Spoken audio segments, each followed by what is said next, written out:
내가 오늘 생명과 복과 사망과 화를 네 앞에 두었나니 곧 내가 오늘 네게 명령하여 네 하나님 여호와를 사랑하고 그 모든 길로 행하며 그의 명령과 규례와 법도를 지키라 하는 것이라. 그리하면 네가 생존하며 번성할 것이요 또 네 하나님 여호와께서 네가 가서 차지할 땅에서 네게 복을 주실 것임이니라. 아멘.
나는 전능하신 아버지 하나님 천지의 창조주를 믿습니다.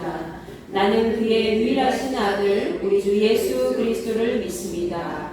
그는 성령으로 잉태되어 동정녀 마리아에게서 나시고 본디오 빌라도에게 고난을 받아 십자가에 못 박혀 죽으시고 장사된 지 사흘 만에 죽은 자 가운데서 다시 살아나셨으며 하늘에 오르시어 전능하신 아버지 하나님 우편에 앉아 계시다가 거기로부터 살아있는 자와 죽은 자를 심판하러 오십니다. 나는 성령을 믿으며 거룩한 공교회와 성도의 교제와 죄를 용서받는 것과 몸의 부활과 영생을 믿습니다. 아멘.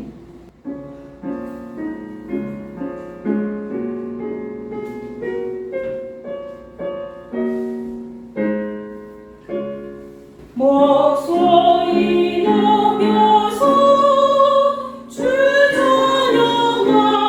찬양하여라. 영광과 권세와 존귀와 위엄을 오늘이 다스리시는 만왕의 왕께 돌려라.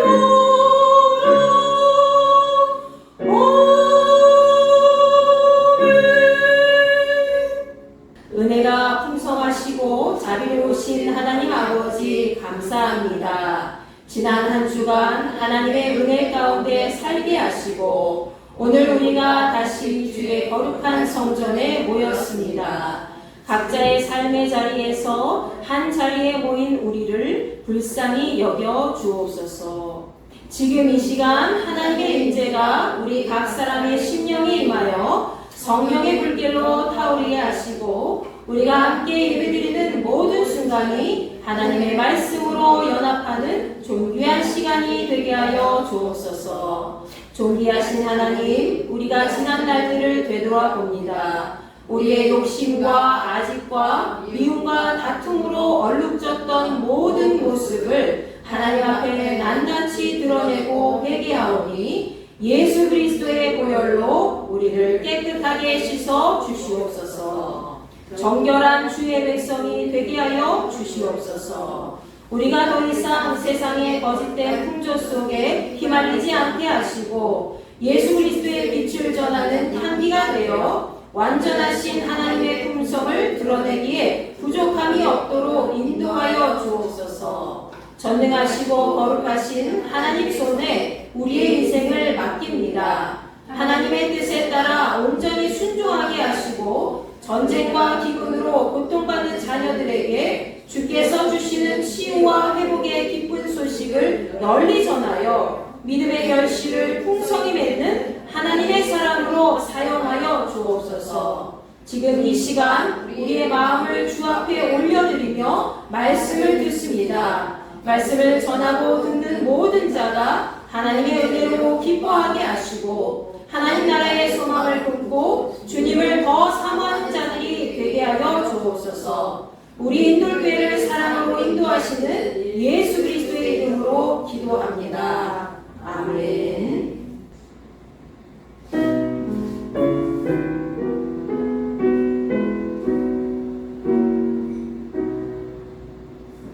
주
성령께서 우리 안에 계시고 우리가 주의 거룩한 구원의 능력으로 새 사람이 되어 하나님 나라를 이 땅 위에 세우는 그리스도의 충성된 일꾼으로 살아가게 하옵소서. 살아계신 우리 주 예수 그리스도의 이름으로 기도합니다. 아멘. 오늘 우리에게 주신 하나님 말씀 같이 나누도록 하겠습니다. 빌레몬서 1장 4절부터 7절까지의 말씀과 베드로전서 5장 1절부터 10절까지의 말씀입니다. 여러분과 제가 한 절씩 교독하시는데 빌레몬서는 다 같이 한 목소리를 읽고요. 그 다음에 베드로전서는 한 절씩, 저부터 한 절씩 교독하시고 마지막 절을 다 같이 읽도록 하겠습니다. 내가 항상 내 하나님께 감사하고 기도할 때에 너를 말하는 주 예수와 및 모든 성도에 대한 내 사랑과 믿음이 있음을 들음이니 이로써 네 믿음의 교제가 우리 가운데 있는 선을 알게 하고 그리스도께 이르도록 역사하느니라. 형제여 성도들의 마음이 너로 말미암아 평안함을 얻었으니 내가 너희의 사랑으로 많은 기쁨과 위로를 받았노라. 너희 중 장로들에게 권하노니 나는 함께 장로된 자요 그리스도의 고난의 증인이요 나타날 영광에 참여할 자니라. 너희 중에 있는 하나님의 우리를 지체하고 억지로 하지 말고 하나님의 뜻을 따라 자원함으로 하며 너로 이들을 위하여 하지 말고 기꺼이 하며 맡은 자들에게 주장하는 자세를 하지 말고 양 무리의 본이 되라. 왜냐하면 목자장이 나타나실 때에 시들지 아니하는 영광의 관을 얻으리라. 젊은 자들아 이와 같이 장로들에게 순종하고 다 서로 겸손으로 허리를 동이라. 하나님은 교만한 자를 대적하시되 겸손한 자들에게는 은혜를 주시느니라. 그러므로 하나님의 능하신 손 아래에서 겸손하라. 때가 되면 너희를 높이시리라. 너희 형제를 다 주께 맡기라. 이는 그가 너희를 돌보심이라. 인실하라 깨어라. 너희 대적마귀가 우는 사자같이 두루다니며 삼킬 자를 찾나니 너희는 믿음을 굳건하게 하여 그를 대적하라. 이는 세상에 있는 너희 형제들도 동일한 고난을 당하는 줄 알미라. 모든 은혜의 하나님 곧 그리스도 안에서 너희를 부르사 자기의 영원한 영광에 들어가시게 하시니가 잠깐 고난을 당한 너희를 친히 온전하게 하시며 굳건하게 하시며 강하게 하시며 털을 견고하게 하시리라. 아멘. 자, 여러분은 지금까지 살아오면서 얼마나 많은 용서와 긍휼을 베풀면서 살아왔습니다. 한번 자기 자신을 돌아봐 보십시오. 그리스도의 사랑을 내가 얼마나 많이 드러내면서 이 세상을 살아왔는가 한번 생각해 보시기 바랍니다. 여러분에게 이런 질문을 하면 참 난감할 때가 많이 있죠. 저도 마찬가지입니다. 대부분의 그리스도인들은 일상생활을 할 때 하나님의 말씀대로 또 하나님의 법대로 온전하게 지키며 살아가기가 참 어렵기 때문이죠. 특히 교회 공동체 안에서 어떤 질서를 유지하면서 세상 사람들과 관계를 맺으며 살아가는 것이 우리에게 참 어려운 현실인 것 같습니다.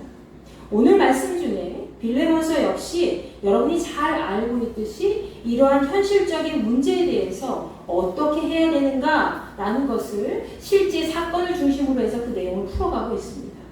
그리고 베드로전서 마지막 장 말씀에서도 교회 공동체를 건강하게 세우기 위해서 서로 어떤 역할을 성도들끼리 또 목회자가 함께 감당해야 되는지 그 방법에 대해서 우리에게 잘 알려주고 있습니다. 자, 오늘은 바울과 베드로가 쓴 서신들을 통해서 우리가 하나님 안에서 어떻게 신앙생활을 질서 있게 잘 해나갈 수 있는지 그 질서 안에서 어떻게 건강한 공동체를 세울 수 있는지 그 방법에 대해서 함께 살펴보고자 합니다. 자, 빌레몬서는 여러분이 잘 알고 있듯이 도망친 도의 한 사람으로부터 그 이야기가 시작됩니다. 자, 사도 바울은 수많은 서신들을 적을 때 대부분 그 지역의 교회 지도자와 그리고 성도들을 대상으로 하였고 또 어떤 특정 인물 한 사람만을 기준으로 해서 편지를 쓰는 것이 굉장히 드문 일이었습니다. 그럼에도 그는 그가 사랑하는 사람들에게 자신의 상황을 잘 알고 또 그들이 신앙생활을 하고 목회를 할 동안에 꼭 갖추어야 할 중요한 내용들을 편지글에 잘 담아서 보내곤 하였지요. 그 중에 일부가 바로 디모데전서, 그리고 디모데후서, 디도서, 그리고 오늘 말씀 중에 나오는 이 빌레몬서였습니다. 그런데 여러분, 이 빌레몬서의 경우에는 다른 세 개의 서신, 즉 디모데전서, 디모데후서, 그리고 디도서와 전혀 다른 내용을 담고 있죠. 그것은 바로 빌레몬에게 속해 있는 도망친 노예, 누구였죠? 오네시모가 있었죠. 그 오네시모를 형제 사랑으로 용서하고 다시는 종과 같이 대우하지 말아달라는 그런 내용으로 지극히 개인적인 서신에 속한 것이었다는 사실입니다. 자, 바울의 입장에서는 이 빌레몬에게 오네시모를 향한 분노와 그리고 미움의 감정을 거두고 화해와 용서의 마음을 가지라는 간곡한 부탁이자 또 권면의 말씀이었죠. 사실 바울은 그 당시에 1차로, 첫 번째로 로마의 가택연금을 당하고 있던 시기였습니다. 그래서 그는 몸은 외부 활동을 전혀 할 수 없었고요. 자유롭지 못했다는 것이죠. 그렇지만 로마를 벗어날 수 없는 그런 상황에 놓여 있었지만 그 로마에서 바울과 비슷한 처지에 놓여 있던 사람들을 만나는 데 있어서 그리고 바울을 특별히 찾아오는 사람들이 한해서는 자유롭게 좀 만남을 가질 수가 있었습니다. 본문 말씀에는 기록이 자세히 나와 있지 않지만 빌레몬서 전체를 우리가 1장 전체를 쭉 읽어보면 바울이 로마에 갇혀 있을 때, 로마 감옥에 갇혀 있을 때 그곳에서 빌레몬 집에서 도망쳐 나온 오네시모를 만나게 된 것이라는 것을 우리는 확인할 수 있죠. 그래서 바울은 그에게도 복음을 전파하여서 예수 그리스도를 마음에 새기게 하였고 회심시켰던 것을 알 수가 있습니다. 자, 따라서 바울의 입장에서 이 오네시모는 빌레몬 자택에서 도망친 노예 신분으로 죽임을 당할 수밖에 없는 그런 위치에 있었지만 주님을 영접하고 또 새 사람이 된 이 오네시모는 더 이상 앞으로의 삶 가운데서는 노예의 신분으로 인생을 마감하기가 꽤 아까운 사람이라는 것을 계속 마음으로 새기고 있었지요. 결국 바울은 오네시모를 위해서 빌레몬에게 편지를 쓰게 됩니다. 그런데 이 빌레몬서는 비단 오네시모만을 위한 것이 아니었다는 거예요. 이 한 장의 편지는 빌레몬을 위한 편지가 되기도 했습니다. 빌레몬 역시 도망친 그 한 사람의 노예 때문에 어떤 감정이 있었어요? 분노가 치밀어 일었겠고 내가 그에게 어떻게 해줬는데 어떻게 노예 주제에 나를 벗어날 수가 있는가 하는 마음을 가지고 미움이 있었을 것이고 상처받은 아픈 마음이 있었겠죠. 근데 그런 모든 것들로부터 앞으로 남은 삶에 대해서는 더 이상 그 감정으로 휘둘리지 않고 살아갈 수 있기를 바라는 마음 때문에 빌레몬에게 또한 편지를 쓰게 된 것이라는 거죠. 자, 빌레몬에게 있어서 이 오네시모라는 사람은 사실 노예 그 이상의 사람이었을지도 모릅니다. 왜냐하면 그가 교회 공동체와 바울의 사역을 위해서 했던 모든 일들을 통해서 보면은 그가 어떤 사람인지 보통 믿음의 소유자가 아니라는 것을 우리가 보게 되지요. 자, 본문 말씀에서도 그가 어떤 성품을 갖고 있는지 우리에게 잘 보여줍니다. 그렇기 때문에 이 오네시모를 향한 배신감은 아마도 다른 사람보다도 몇십 배, 몇백 배가 더 컸을지도 모르지요. 빌레몬서 1장 11절 말씀 보십시오. 여러분 빌레몬서 1장 11절 말씀을 통해서 오네시모는 빌레몬에게 있어서 과거의 은혜도 모르고 아주 쓸모없는 무익한 사람이었다는 것을 우리는 확인할 수 있지요. 어떻게 얘기합니까? 그가 전에는 내게 무익하였으나 이제는 나와 내게 유익함으로 라고 되어 있습니다. 과거에 정말 이 사람이 아주 쓸모없는 무익한 사람이었구나 라는 것을 알 수 있습니다. 그러나 그는 현재 어떻게 바뀌었습니까? 그 오네시모는 바울을 만나서 바울과 빌레몬에게 있어서 큰 도움이 되는 유익한 상태로 바뀌었다는 것을 동시에 말해주고 있지요. 자, 바울을 통해서 예수 그리스도를 영접한 이 오네시모라는 사람은 과거와 현재의 삶이 완전히 다른 삶이 된 겁니다. 자, 그럼에도 빌레몬 입장에서는 이렇게 오네시모가 빌레몬 가정의 재산상 큰 피해를 끼친 사람이었을 겁니다. 지금 방금 전에 제가 얘기했듯이 또 믿음을 저버린 못된 무익한 종으로 남아있었겠죠. 자, 과거의 종이 노예 입장에서 주인의 집에서 아무 연고도 없이 아무런 이유도 없이 도망친다는 것은 바로 무엇을 의미합니까? 목숨을 각오해야 될 정도로 위험하고 과감한 행동이었습니다. 자, 오네시모가 빌레몬의 재산을 훔쳐서 도망갔는지 아니면 몸만 살짝 빠져나왔는지 자세한 내용은 우리가 잘 알 수 없지만 중요한 사실은 뭐예요? 오네시모가 주인의 허락도 없이 자기 마음대로 자유를 찾아 떠난 겁니다. 사실은 노예가 자유를 찾아 떠나기 위해서는 주인의 허락이 필요해요. 우리가 희년에도 보면 알 수 있듯이 구약시대에도 희년 제도 아시죠? 50년마다 한 번씩 종이 된 사람들은 주인이 자유롭게 풀어주라고 했죠. 그리고 수확도 가난한 자들을 위해서 또 남겨두고 이런 법들이 있었습니다. 그럴 때 외에는 자기 주인을 위해서 충성을 다하고 끝까지 그 집에 매여 있는 사람들이 바로 노예의 신분이었다는 거예요. 근데 노예의 신분으로 자기가 그 자리를 마음대로 벗어났다? 그것은 주인을 무시한 상황이고 자기 목숨을 그냥 담보로 정말 목숨이 어떻게 될지도 모르는 상태에서 그냥 과감하게 그냥 행동한 것이죠. 이것은 그 당시에 살인해도 될 정도의 엄격한 범죄 행위였다는 겁니다. 만약 여기 말씀에 나와 있지 않지만 이 오네시모라는 노예가 그 주인의 재산까지 탐하면서 훔쳐갔다면 그는 더더욱 죽어 마땅한 사람이 되었을 겁니다. 주인의 재산까지 훔쳐서 달아났기 때문에 주인은 그 사람을 죽여도 상관이 없는 거예요. 아무 사람도 그 사람 죽이지 마십시오! 라고 할 수가 없어요.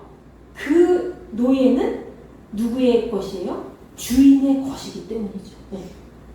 그 종은 주인이 마음대로 해도 되는 그런 몸이었기 때문이죠. 자, 그렇기 때문에 이 빌레몬서는 오네시모를 살리기 위한 편지도 되었고 또 다른 의미에서는 빌레몬의 마음을 평강으로 인도하는 편지도 되었다는 겁니다.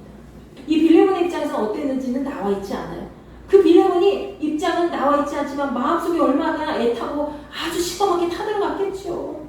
그래서 그 바울의 편지는 바울이 빌레몬서 쓴 이유는 빌레몬서 속에 나와 있는 이 오네시모를 살리기 위한 것도 됐지만 빌레몬의 마음을 평강으로 인도하기 위한 그런 목적도 있었다는 거예요.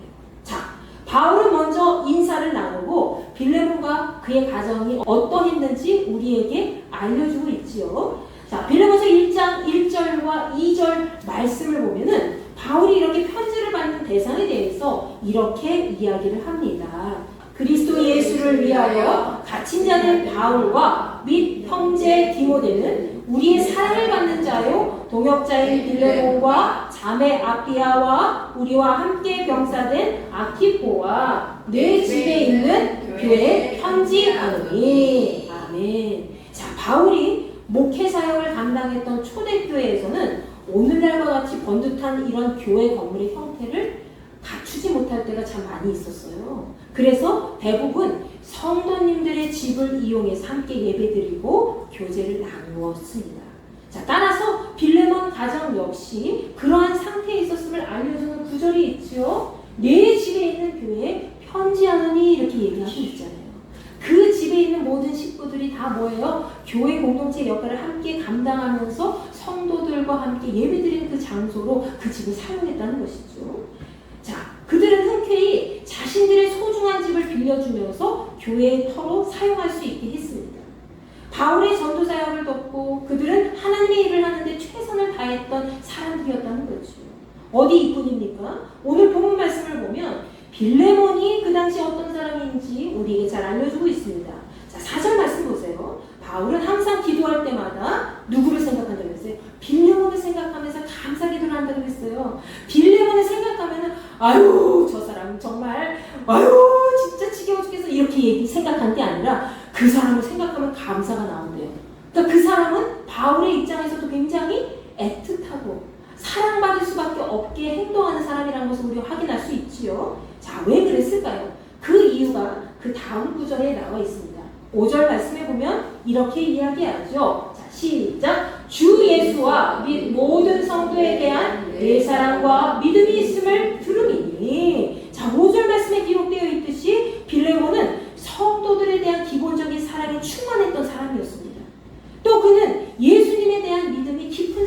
사랑했다는 것을 우리가 확인할 수 있죠. 자신의 자택을 교회 공동체가 사용하고 함께 예배드리도록 허용했을 뿐만이 아니라 예수 그리스도에 대한 그런 믿음과 사랑으로 공동체에 있는 모든 성도들을 진실한 사랑으로 잘 대해주었다는 것이죠.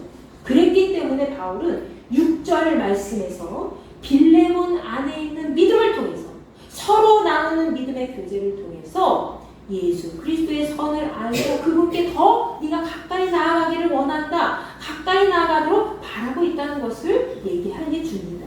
자, 바울은 여기서도 빌레몬 안에 있는 그리스도의 선이 오네시모를 향하기를 마음속으로 바라고 있었겠지요. 자, 마지막으로 바울은 본문 7절 말씀에서 빌레몬으로 인해서 성도들의 마음이 평안함을 얻었고 바울 역시 그의 사랑으로 많은 기쁨과 위로를 받았다고 기록되어 있습니다. 여러분, 이 말씀을 세번역 성경에서 풀어서 설명하는 것을 들으면 세번역 성경 말씀에서는 형제여 나는 그대의 사랑으로 큰 기쁨과 위로를 받았습니다. 성도들이 그대로 말미암아 마음에 생기를 얻었습니다. 라고 이야기합니다. 여러분, 개역개정 성경 말씀에서는 평안함을 얻었다고 얘기하고 있지만 세번역 성경 말씀에서는 생기를 얻었다라고 표현하고 있죠. 사람이 누군가의 사랑과 믿음으로 생기를 얻었다는 것은 그 누군가가 매우 큰 영향력을 행사했다는 것이라고 볼 수 있습니다.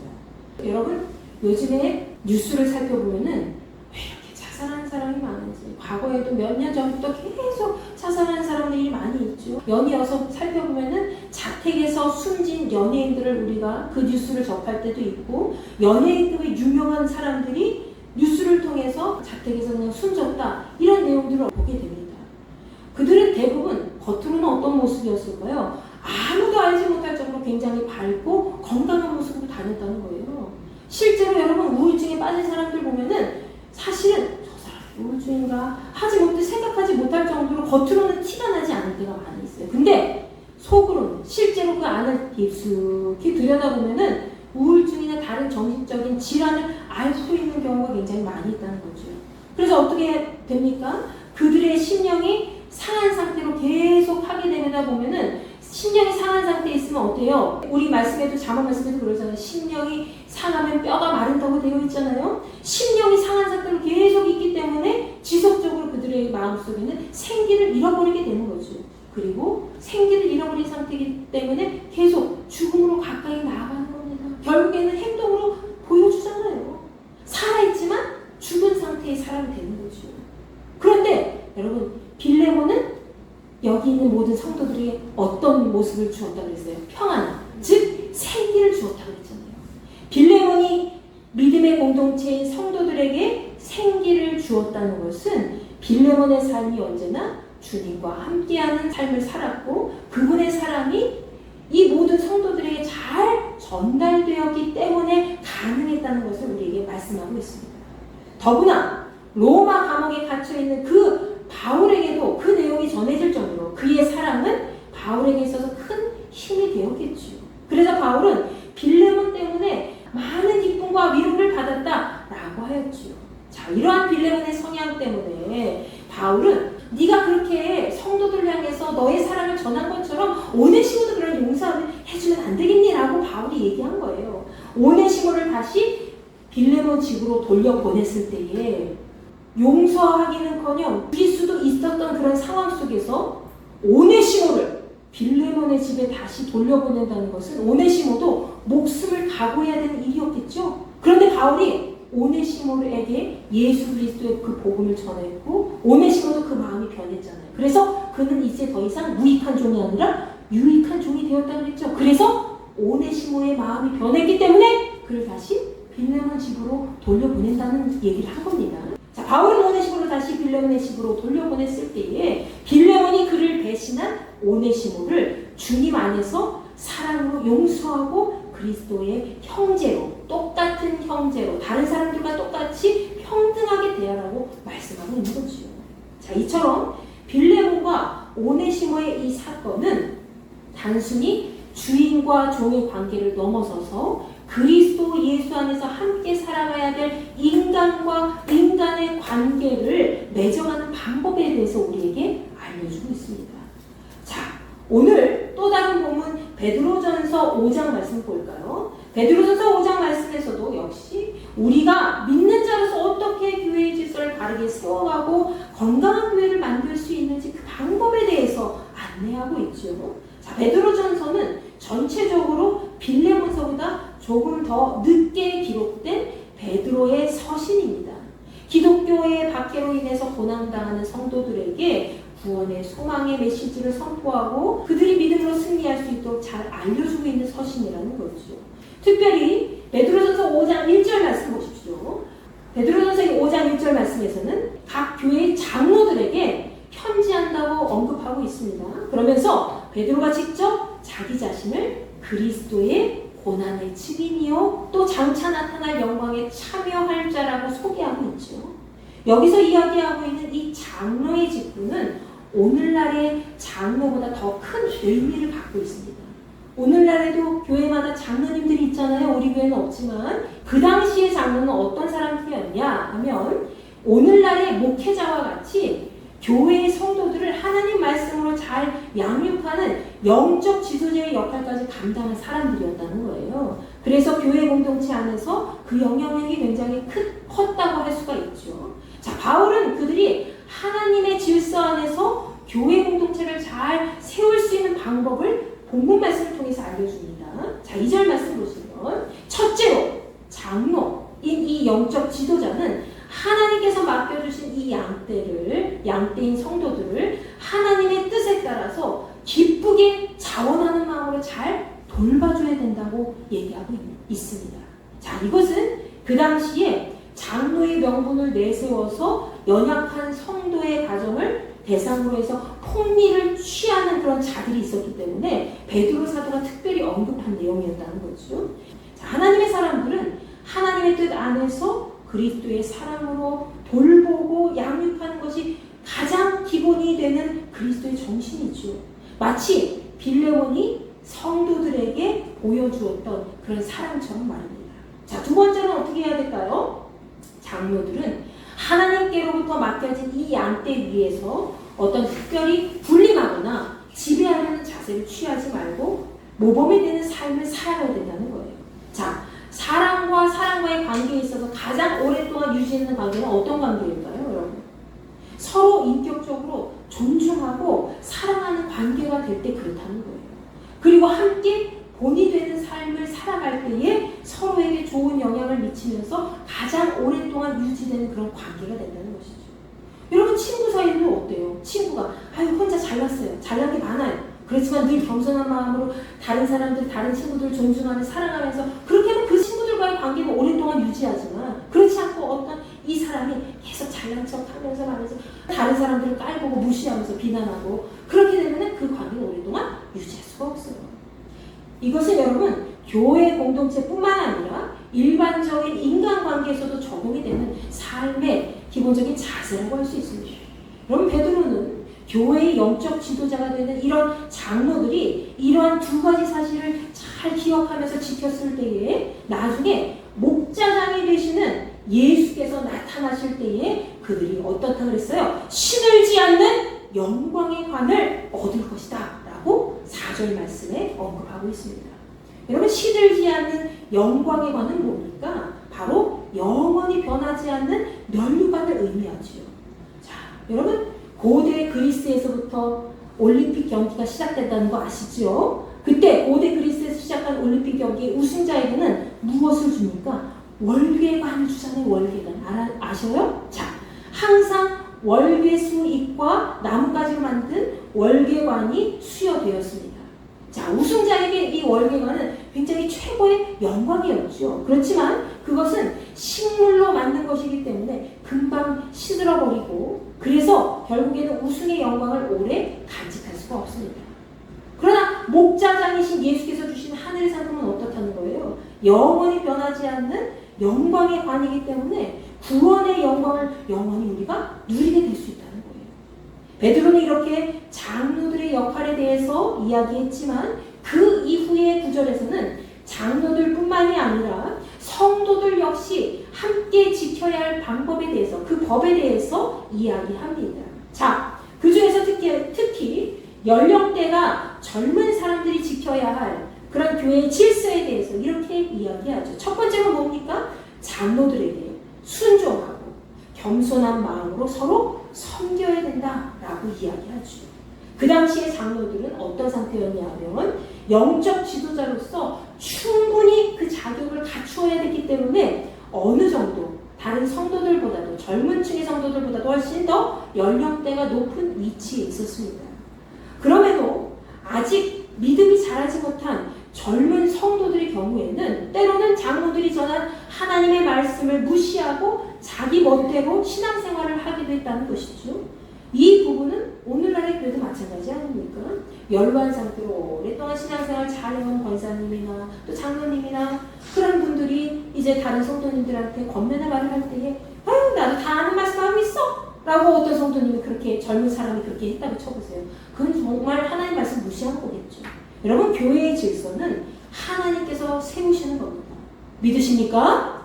교회의 질서는 하나님께서 세우시는 거예요. 사람이 세우는 게 아니에요.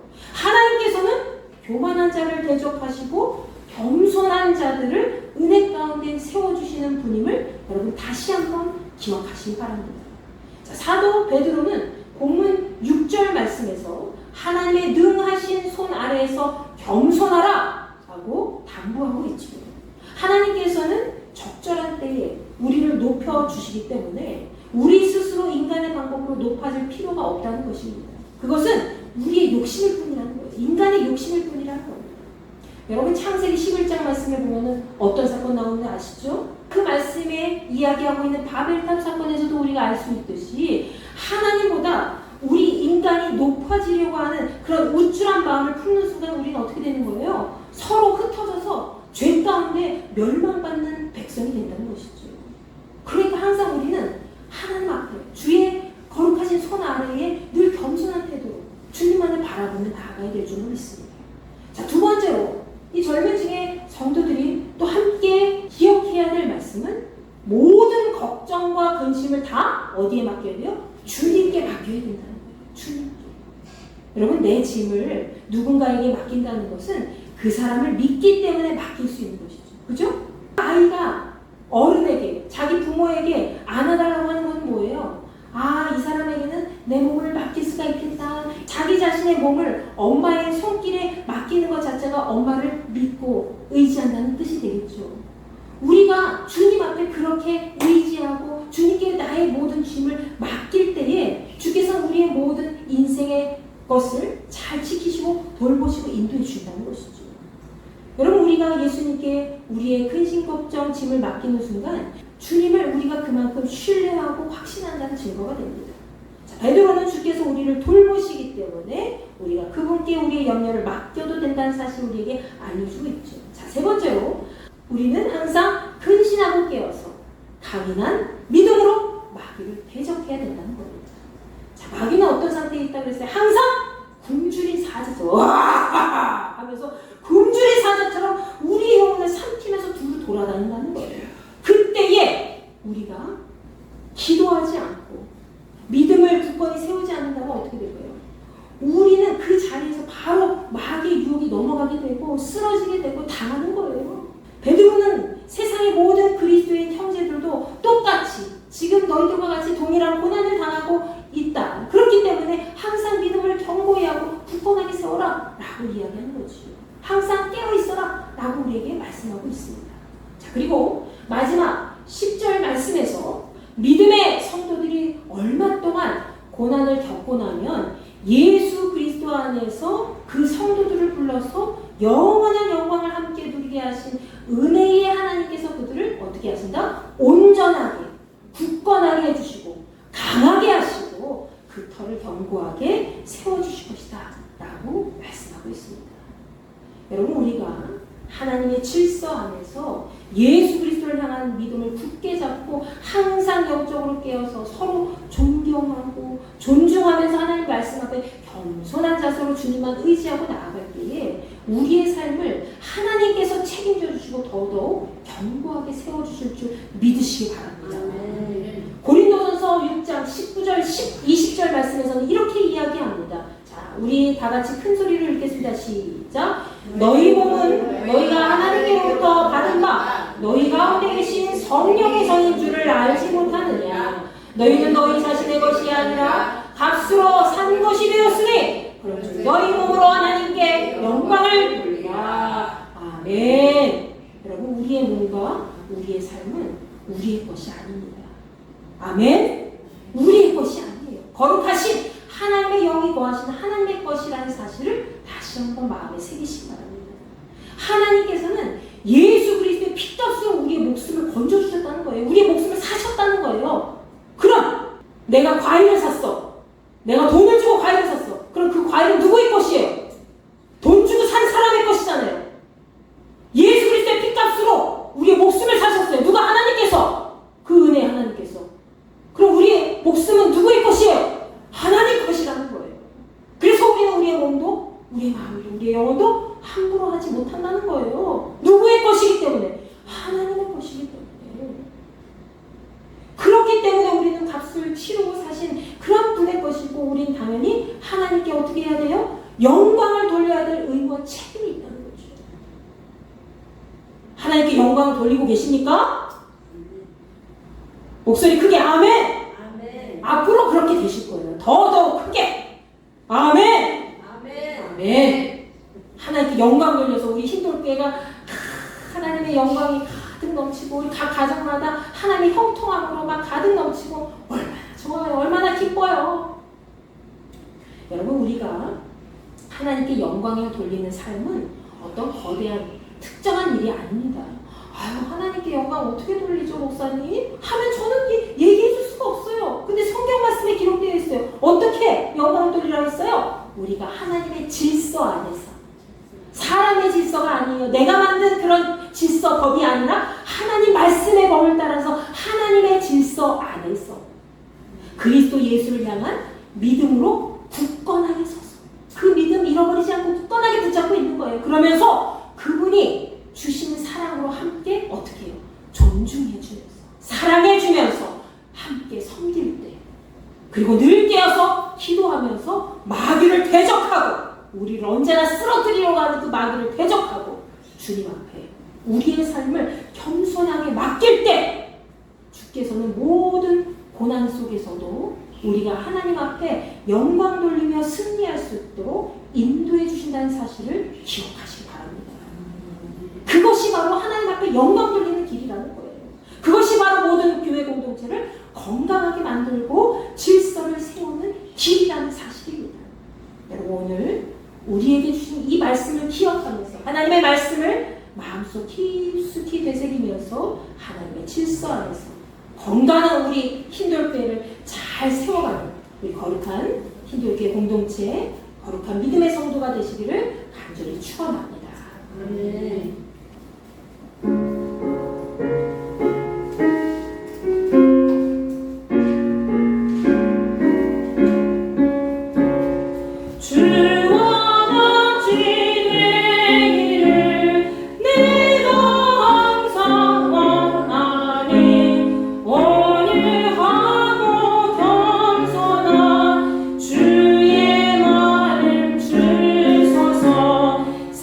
세상에서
주님, 내가 주님의 형상을 닮은 믿음의 거룩한 지체를 살아가기 원하는데 그렇게 살지 못할 때 참 많이 있습니다.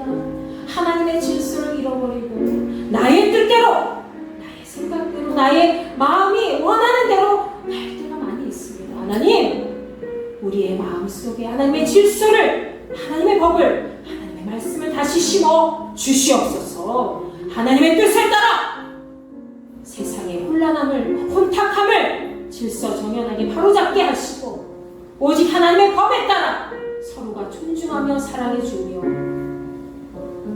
하나님 말씀 안에 그 약속된 것을 기억하면서 날마다 믿음으로 굳건하게 서서 항상 깨어서 마귀를 대적하며 하나님의 뜻을 세우기에 부족함이 없는 믿음의 지체들이 될 수 있도록 아버지여 나와 함께하여 주시옵소서. 우리 이 시간 이 마음을 품고 주여 모시고 기도합니다. 주여 아버지 하나님 감사합니다. 성령의 능력으로 우리가 이 자리에 함께 있는 줄 믿사오니 우리의 영혼의 그릇을 크게 주님께서 깊게 하여 주시어서 하나님의 말씀을 잘 받아 누릴 수 있게 도와주시고 하나님의 말씀의 법에 따라 하나님의 뜻에 따라 하나님의 질서 안에서 신앙생활을 잘 해나갈 수 있는 거룩한 믿음의 지체들이 될 수 있도록 인도하여 주시옵소서. 우리 마음속에 사랑과 용서가 없었습니다.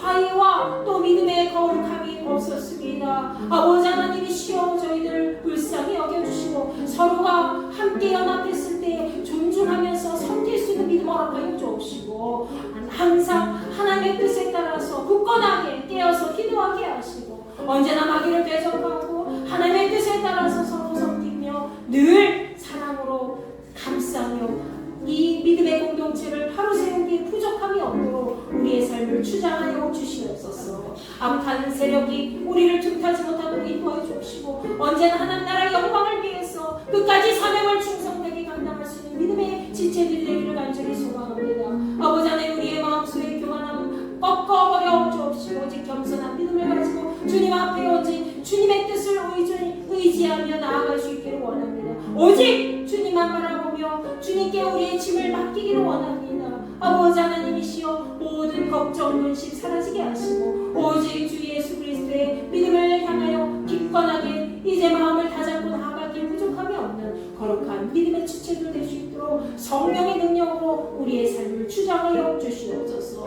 아버지 하나님 이 시간 저희들 함께 예배드리는 모든 지체들 날마다 하나님의 거룩한 성전이 되게 하시고 하나님의 뜻을 따라서 온전하게 우리를 거룩하게 믿음으로 믿음의 반석 위에 바로 세울 수 있는 귀하고 복된 자녀들이 될 수 있도록 주님 인도하여 주시옵소서. 우리의 마음속에 하나님의 영이 가득 넘치기를 원합니다. 우리의 심령 속에 하나님의 말씀의 법의 질서가 가득하기를 원합니다. 하나님이시여 우리를 다스려 주시옵소서. 영의 눈이 멀어서 하나님 세상 가운데 세상 사람들에게 흔들려서 지금까지 걸어온 인생이었다면 이제후로는 하나님의 질서 안에서 세상을 변화시키고 하나님의 말씀 안에 거룩히 한 걸음 한 걸음 나아갈 수 있는 주님의 복된 자녀들이 되시도록 주여 역사하여 주시옵소서. 하나님 함께 하실 줄 믿습니다. 우리의 마음을 주장하여 주옵소서. 예수 그리스도를 향한 믿음과 사랑으로 함께하는 복된 지체가 될 수 있도록 우리 인돌교의 자녀들을 붙잡아 세워 주시옵소서. 우리가 하나님의 질서 안에 거룩한 교회를 건강하게 세워 나가기 원합니다. 아버지 하나님 함께하여 주시옵소서. 우리의 삶을 주장하여 주시옵소서. 이제는 우리 주 예수 그리스도의 은혜와 하나님의 무한하신 사랑과 성령님의 감화 감동 역사 내주 교통하시니 하나님의 질서 안에서 서로 존중하며 사랑해주며 예수 그리스도를 향한 믿음으로 굳건하게 이 교회 공동체를 잘 세워나가기를 원하는 우리 인돌교의 모든 백성들에게 그리고 거룩한 주의 자녀들에게 함께하여 주시기를 간절히 축원하옵나이다. 아멘.